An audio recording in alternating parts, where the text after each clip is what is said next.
using it. Right. And a lot of people thinking about like the one-on-one services too, they just put their service, whatever it is, on their website or post about it once on Right. Instagram, and then that's it. And they expect people to come. But Yeah. when the service is always on your website or always the same price or always available. Hey everyone, welcome to another episode of Win the Hour, Win the Day. And I am your host, Chris Ward. And today we have Dani Paige in the house. Dani, welcome to the show. Hey, Chris, thank you for having me. Dani, we're going to talk about writing launch copy. Now, before you turn off or turn away and think, well, I'm not launching anything, we're going to redefine that for you. And I think this is really super interesting. And I've not heard this conversation before, so I'm very eager to get into it. So, Dani, let's dive in. Launch copy. Tell me, where do we start and what is a launch? Because I think right off the bat, this is going to be a game changer for everybody.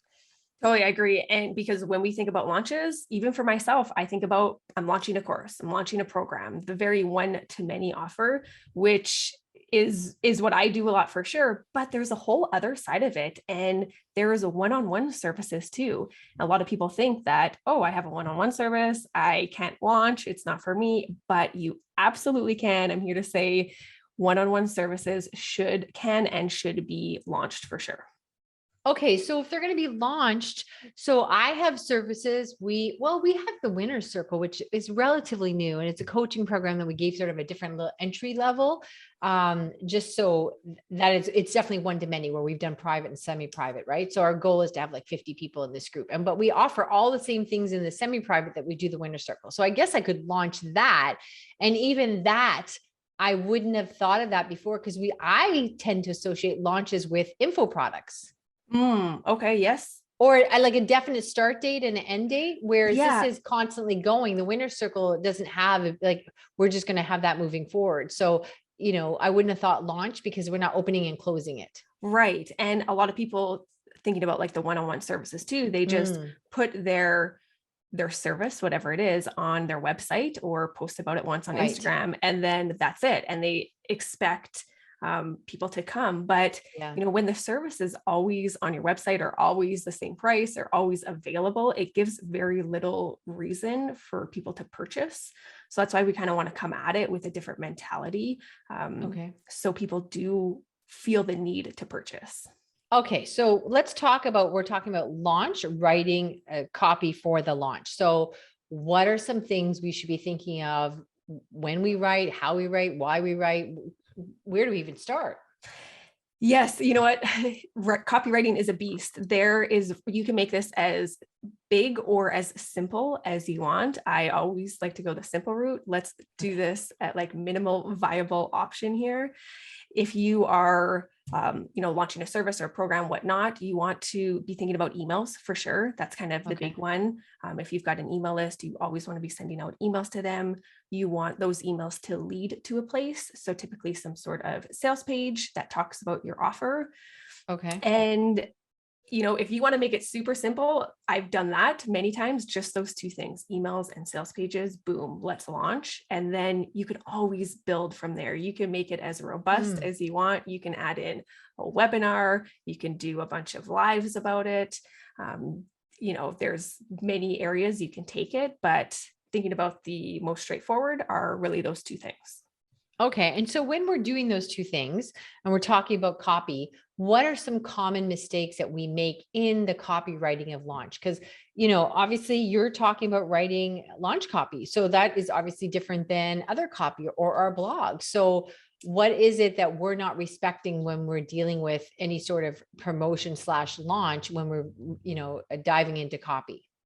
Yeah. So for a launch, I think the first differentiator from just website copy is that there needs to be some sort of urgency behind it. If people don't have that reason to purchase, we're going to just think, I can purchase it down the road. But when we can create some urgency around it, like you mentioned, a hard stop or start date, people kind of start to realize that that there's a reason now for them to opt in and purchase.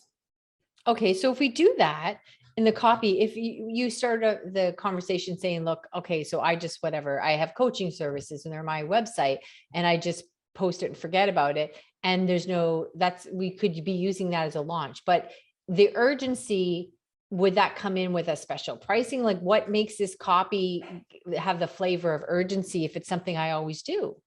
For sure. I love this question too, because I actually think this is half the fun of being an entrepreneur is we can kind of think of these things. There's no black and white rules around this. For one, we could think about limited spots is a great reason for urgency. So, for sure, maybe it's on your service is ongoing, but if there's only 2 spots a month for people, it creates a little bit of urgency.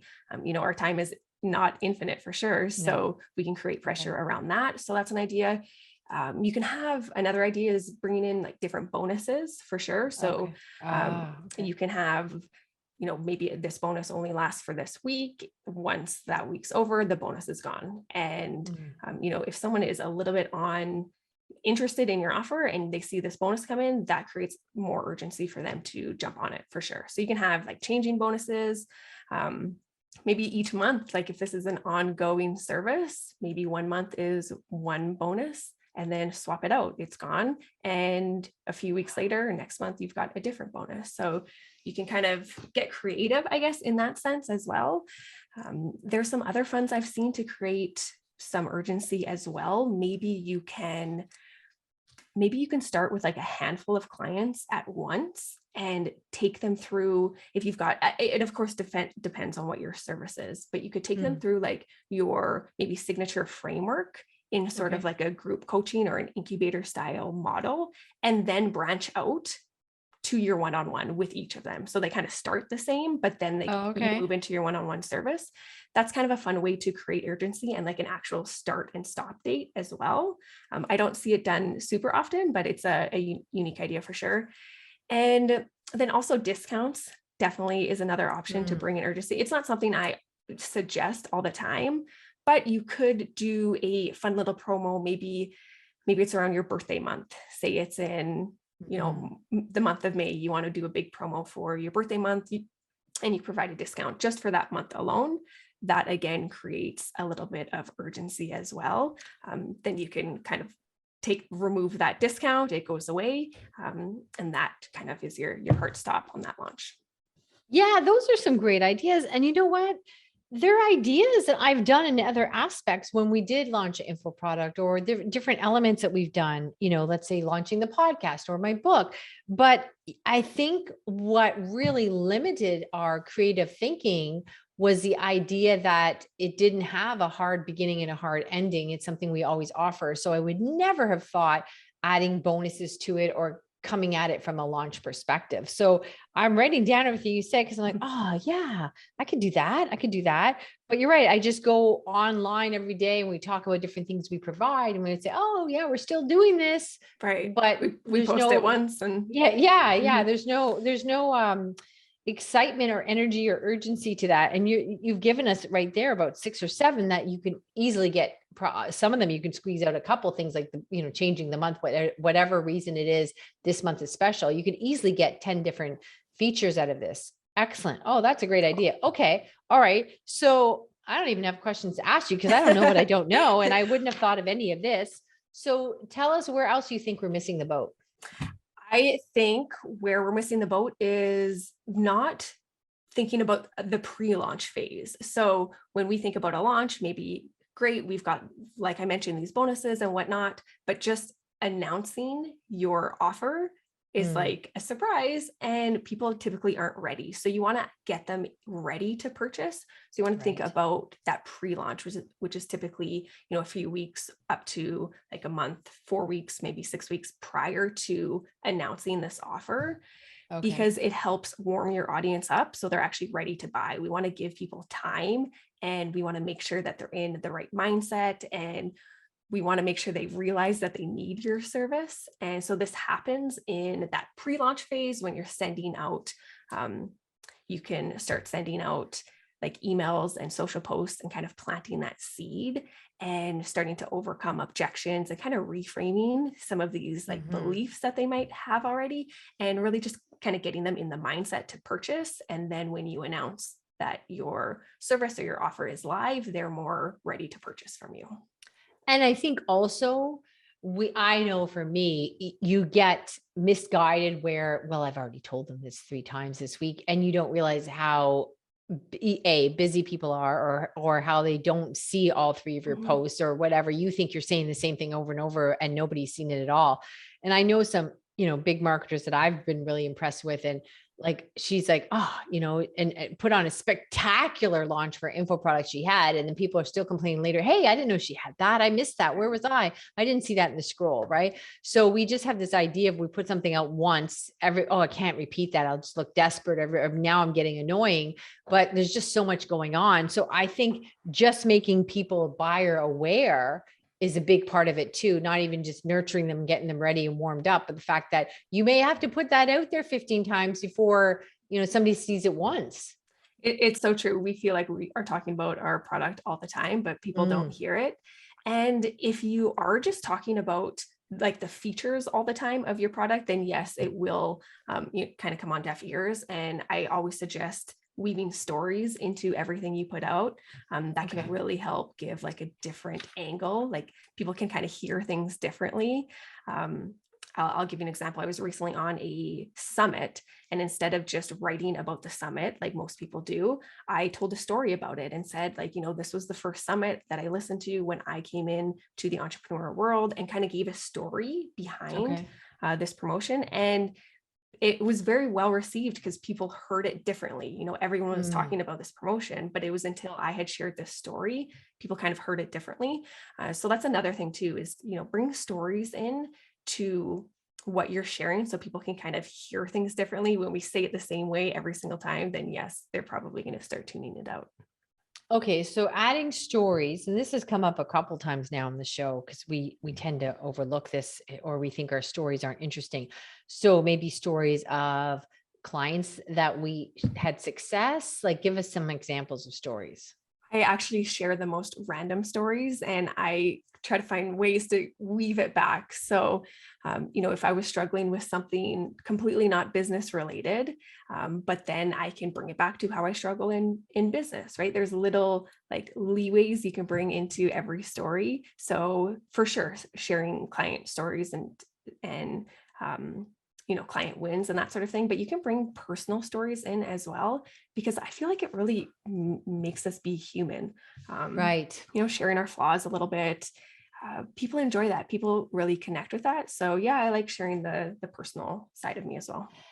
Interesting. I was thinking when I saw, I don't know if you've had it other places, but when you pop on the Zoom, there's a picture of you holding like a pineapple jar, and you've got half of it over your head and half of it under. And I had wrote a post about that my husband years ago, I loved pineapple, and I would be like, oh, okay, I'll buy it at the grocery store, but I bought it pre-chopped because I thought you needed something on the side of your counter, like a restaurant, to smash this pineapple open. Like, I didn't have any idea how you got into a pineapple. It sounds ridiculous now, but I guess I thought it was like a coconut. I just never thought about it, but I thought it looked hard. Right. So I'd be like, all right, I'm paying top dollar to have the store put it in a container. It seemed whatever. So I would buy it as a treat, just because it seemed like you weren't getting a return on your investment. Not that the man wasn't worth $7, but it seemed like a lot for a little bit of pineapple. And then a number of years later, I tripped across and I saw this thing on YouTube of showing you how to cut pineapple. And I was like, well, that's easy. I could do that. I was like, this is crazy. And then I was doing that for a number of years. And then one day I saw on Amazon that there's this pineapple core, which then leaves you like, gets every little bit of pineapple. It costs $20, and you screw it in and you pull it like a wine cork puller. I don't know if that's a word for that. A wine opener. That's the word. There it is. Wine opener. And I had written about that and talked to my people about, I'm always talking to them. You think you have to run around and work so hard and do all this stuff with your business because that's the story you've been told, when your business should support your life instead of consuming it. And there's strategies you can put in play, like our super toolkits and all this other stuff.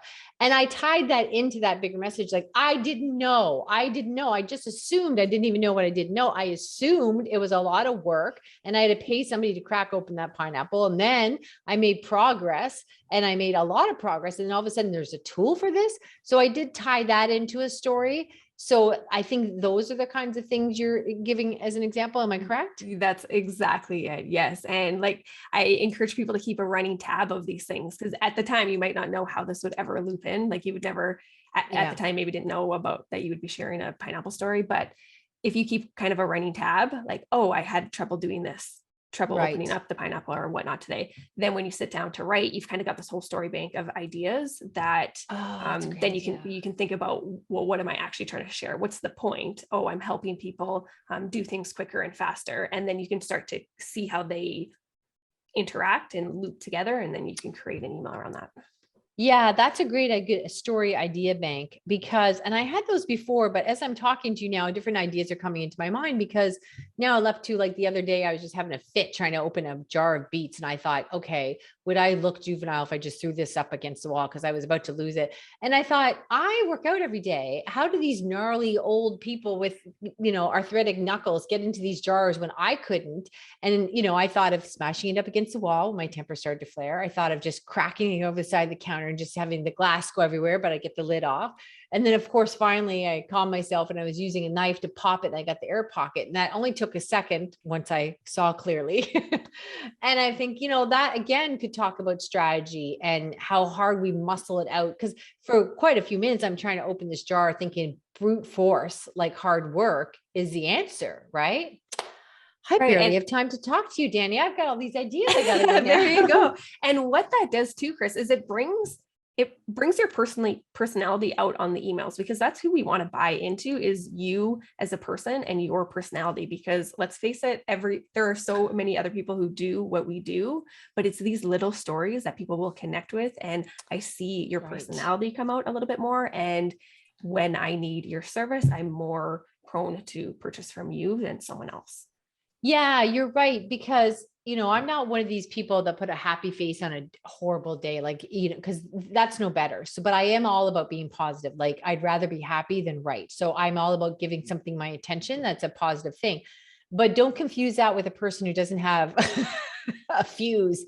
And the thing that sets my fuse off are stupid things like that. Like, how am I supposed to get into these jars? Like, what am I supposed to do with this jar I can't get into? Like, and if I, who doing push-ups this morning, can't open it, how the rest of the world is opening it, right? So you just go hysterical. And so then you get to know that, yeah, everyone says, oh, people give me a lot of compliments about my energy, or they think I'm always positive. I am, but push came to shove with that jar. So you need to see the other side, the dark side. Okay. That is a really great example. Okay. All right. We're really diving into stories now. I'm seeing it quite differently. It's fun. Yeah. So what are some other mistakes that you feel like we gloss over? Well, we kind of just started touching about personality a little bit. And I think that's a big part of it too, is just not bringing that personality out. I can think about how I was saying, like, so many people have the same thing that we offer, but I can think, like, I put myself in the shoes of the consumer, and I've purchased from someone who I had many options from, but I really connected with her values, or I connected with who she is as a person. So yeah, a big mistake I see is just not bringing that personality out in our copy enough. Yeah, that makes sense, because we're presenting instead of talking to someone, and we're trying. And I think sometimes you get in the mindset, I know I had this trouble when I was doing videos originally, is that I would be presenting instead of talking. And that in my mind, I was talking to many, and I wasn't on stage doing a speaking gig. I'm talking to one person watching this video. And I think we can get stuck in that with our copywriting as well, speaking to many instead of one. For sure. That's, the golden rule of copywriting. There may be hundreds of people behind what we're reading, but we really want to focus in on who that one person is, who, the thoughts that they're thinking. That's kind of what we want to start putting in our copy, because then they'll think, oh, she knows me so well. So this is kind of, basics of copywriting, is really just knowing who that one person is that you are speaking to. Yeah. And that makes sense, because the clients that I work with, they're people that I could have went to lunch with, and I made a promise a number of years ago that if I wouldn't spend time with them without being paid, they would no longer be my clients. Right. And so we are like-minded, or we laugh at the same jokes, and the energy is really easy and dynamic. And so that's how I talk to them in the coaching calls and the strategy session. So why not write to them that way?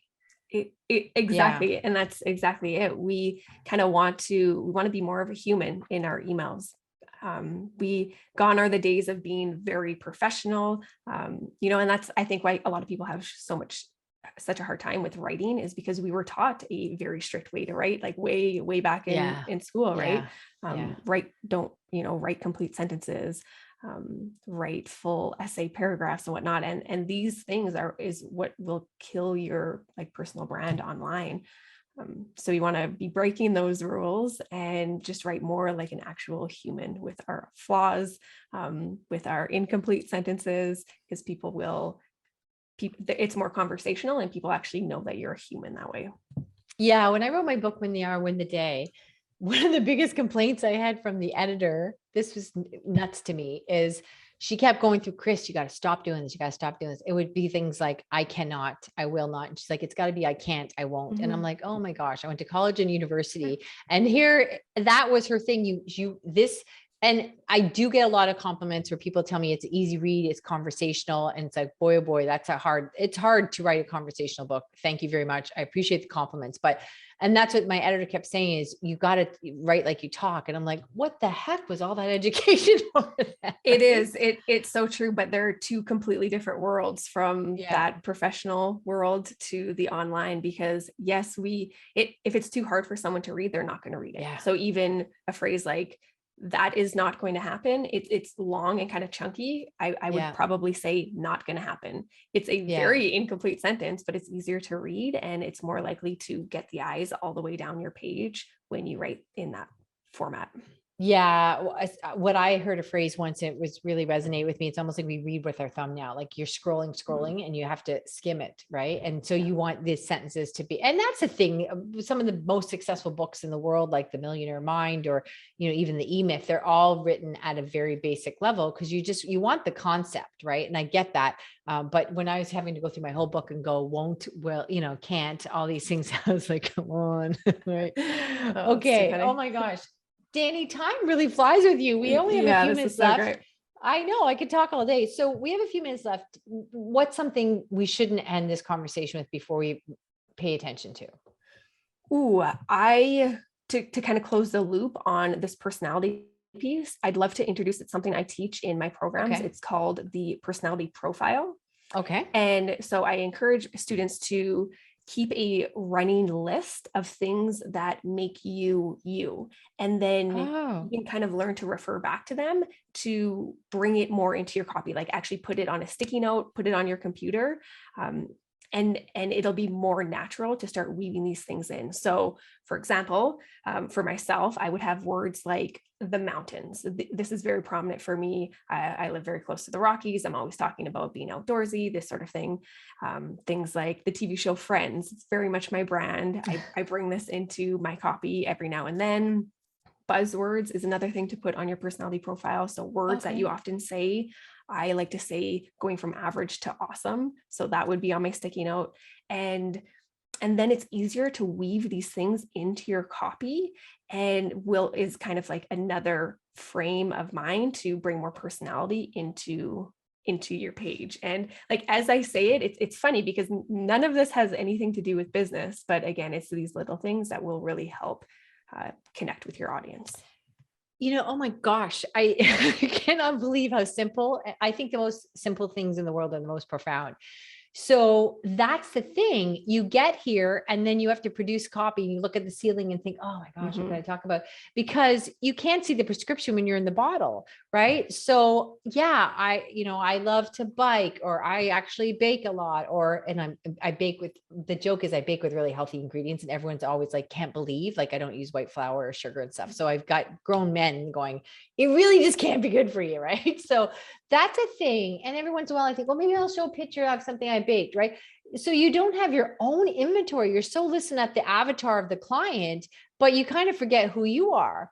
And that's interesting to me. And then I also think too, oh, maybe this won't be interesting, or, maybe it's kind of like Friends. You say Friends, I laugh because I'm watching Friends, I don't know how many years now, on a loop. And what I do is, the last thing I do before I go to bed, I'll watch 15 minutes of Friends, because there's not going to be any plot twists or surprise, and it's funny, it's fluffy, and there's no real problems in it. Right. to the point where I'm starting to think, oh, that guy said his line slow because I know what's coming next, right? But I don't have something else that I can go to bed without, because for me, with all the excitement, everyone says, oh, you're high energy. Great. Try going to sleep at night. So I watch that before I go to bed. So I'm like, oh, you watch Friends? Oh, I could tell you everything I know about Friends, but I would never mention that online because I think, well, the show's old and how silly I am that I watch it so often and people don't need to know that sleeping, you know what I mean? Like, I think, oh, that's just, I don't know, nonsense. Right. So I think, but there are so many things that I think I always argue, well, I live a very quiet life in the country now, but you're right. I'm still a human that has interests. Right. Oh, and maybe that is a story in itself, that you like the quiet life. Yeah, I do. Like just bringing in personality. It doesn't mean, and I think that's something that people, maybe a belief that people have, that you need to be loud and extroverted to bring in more personality. And that's not the case at all. It's just bringing in whoever you are. And, the point about how my personality profile has the mountains on it, I was recently tagged in a photo on Instagram of Banff. If anyone listening has never been to Banff, BANFF, definitely go check it out. It's the most beautiful place. But I was recently tagged in a photo, and I had never met this lady ever before in my life. I have no idea who she is. And she tagged me saying she was just in Banff, so beautiful. And it started a conversation online between us. And it just goes to show you how interesting these things can really make a impact on people.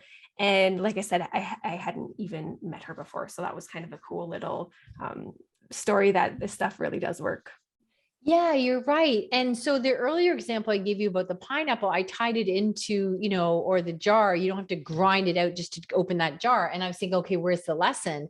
But your personality doesn't have to have lessons. Like, where I live, I get great joy out of the fact that it's a lot of farm to table. Like, the eggs come from the chicken, and the blueberry farm down the street. I eat more blueberries than my weight. I'm not kidding you. Like, there's all these things, and the fish truck comes in on Fridays and stuff, but it would never occur to me to share that, like that my team laughs on Fridays. I got to run out of fish trucks here. Right. They're like, okay, it's Friday. Right. And I would never think of that because I think, well, there's no lesson there, or I can't tie it into the bigger picture, but people do business with people they know, like, and trust. Right. And I also, as you say that, I can think of many things you could probably bring in, like how we talked about before about a minimal viable launch and just doing something the simple way. You could totally talk about your lifestyle of the simple life, the farm, and that loops into having a very simple launch. Right. So there's definitely ways you can weave stuff together for sure. Dani, my new best friend, Dani. Okay. All right. That was spectacular. And I have to say, because you know what, we've talked about stories, we talk about copywriting and stuff, but that was a whole different kettle of fish there. Country reference. That's another thing I try not to use so much. Right? There's a lot of country references, right? That will choke a goat, but anyhow. Okay. All right, Dani, you're spectacular. Where can people find more of your brilliance? Oh, thank you, Chris. That was so much fun. So I hang out most on Instagram. You can find me at danipaige.online. Fabulous. Everyone else, we will see you in the next episode. Thanks so much. Thanks, Chris. That was spectacular. That was really good. Totally different than anything. It kind of go a different route, hey? But it was spectacular. It was together, yeah. I think it's really helpful too. Yeah, it was helpful to me. That's all I care about, right? Yeah, and like it's stuff too that I think will spark conversations and different thoughts for people too. Just kind of getting them thinking about this stuff in a different light. So yeah, I hope that was helpful for them. Yeah, it really was.